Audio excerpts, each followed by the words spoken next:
Assalamualaikum warahmatullahi wabarakatuh. Perkenalkan nama saya Zahra Prasetya, NRP 20. Pada video ini saya akan menjelaskan tentang praktikum yang telah kita lakukan sebelumnya pada judul Square Wave Generator. Sinyal persegi merupakan sinyal yang memiliki dua amplitudo, yaitu atas dan bawah. Untuk menghasilkan sinyal persegi dengan frekuensi tertentu dalam pengulangan sinyal digital, kita dapat menggunakan metode Square Wave Generator. Pada praktikum ini, untuk menghasilkan sinyal persegi, kita menggunakan alat DSP Circuit DSK6116 yang kita beri program sebagai berikut. Lalu untuk menampilkan sinyalnya, kita menggunakan osiloskop digital. Pada program tersebut, nilai N akan diubah-ubah sesuai dengan frekuensi yang ingin dihasilkan. Pengaruh nilai N yaitu akan menentukan seberapa banyak titik sampel yang diperlukan untuk membentuk satu periode sinyal persegi. Jadi dengan mengubah nilai N, kita dapat menghasilkan frekuensi yang berbeda. Lalu pada praktikum ini, nilai frekuensi sampling yang digunakan adalah 16 kHz. Hal ini ditunjukkan pada baris program berikut. Frekuensi sampling akan menentukan seberapa cepat prosesor mengirimkan nilai baru ke DAC untuk diubah menjadi sinyal analog dan sebagai batasan untuk merepresentasikan sinyal yang dihasilkan. Sesuai dengan teorema Nyquist yang mensyaratkan frekuensi sampling minimal 2 kali lipat dari frekuensi sinyal. Dengan ini, sistem mampu merepresentasikan sinyal hingga 8 kHz tanpa distorsi. Untuk pengaruh nilai N, yaitu semakin kecil nilai N, maka semakin tinggi frekuensi sinyal yang dihasilkan. Tetapi dengan konsekuensi bahwa jumlah titik sampel dalam satu periode menjadi lebih sedikit. Hal ini dapat mengurangi ketajaman dalam definisi sinyal persegi, karena kurangnya sampel yang cukup untuk merepresentasikan transiensi antara level tinggi dan level rendah. Sebaliknya, untuk nilai N yang lebih besar memberikan banyak titik sampel, yang memungkinkan pembentukan sinyal persegi yang lebih tajam dan jelas. Berikut adalah ketika nilai N yang digunakan adalah 16, dan berikut adalah hasil dari gelombang yang dihasilkan ketika nilai N sampai dengan 80. Untuk data praktikumnya yaitu sebagai berikut.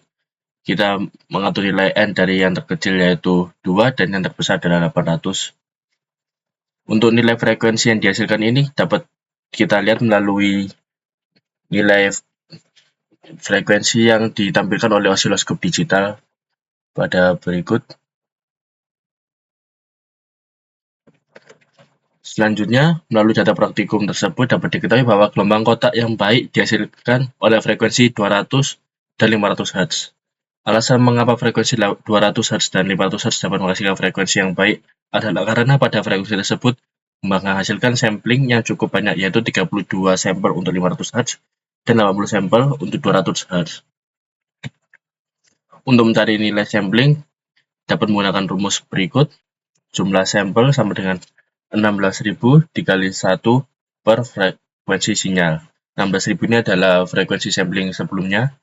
Lalu berikut adalah perhitungan jumlah sampel setiap nilai frekuensi yang digunakan pada praktikum ini.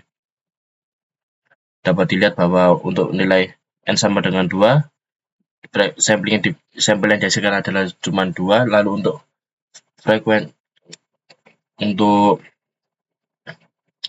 N sama dengan 800, jumlah sampel yang dihasilkan adalah 400, yang terbesar. Lalu untuk analisa data yang saya lakukan yaitu dapat dilihat pada perhitungan bahwa jumlah sampel yang dihasilkan paling banyak yaitu ketika frekuensi 500 Hz menghasilkan 32 sampel, 200 Hz menghasilkan 80 sampel, dan 40 Hz menghasilkan 400 Hz. Lalu alasan mengapa sinyal dihasilkan oleh frekuensi 40 Hz tidak sempurna atau tidak kotak. Ini alasannya adalah yaitu karena pada modul yang digunakan DSK616 terdapat low pass filter pada jalur output DAC. LPF sendiri berfungsi untuk memotong frekuensi tinggi dan hanya membiarkan frekuensi rendah yang lewat. Jadi saat sinyal persegi yang diinginkan melewati LPF, komponen frekuensi tinggi dari sinyal itu atau biasa disebut oleh harmonisa ikut terpotong. Padahal harmonisa ini sangat penting untuk membentuk sinyal persegi tetap tajam dan jelas. Jadi pada frekuensi rendah seperti 40 Hz, memotong harmonisa oleh LPF membuat sinyal persegi terlihat membulat atau terdistorsi, meskipun jumlah sampel yang dihasilkan sudah mencukupi. Lalu alasan mengapa sinyal kotak pada frekuensi 200 Hz dan 500 Hz tidak sempurna dan tampak seperti sinus di bagian atas dan bagian bawahnya ini, yaitu karena low pass filter atau LPF memotong harmonisa frekuensi tinggi yang diperlukan untuk membentuk tepi sinyal tajam. Akibatnya, puncak sinyal yang seharusnya datang menjadi melengkung. Selain itu, kapasitor blocking yang terdapat pada modul juga menyebabkan distorsi pada frekuensi rendah, membuat sinyal tampak lebih membulat dan kurang tajam, sehingga terlihat seperti gelombang sinus di puncak atas dan bawah. Ini tidak kotak sempurna seperti sinyal kotak yang ideal tanpa distorsi. Sekian dari presentasi saya. Terima kasih. Wassalamualaikum warahmatullahi wabarakatuh.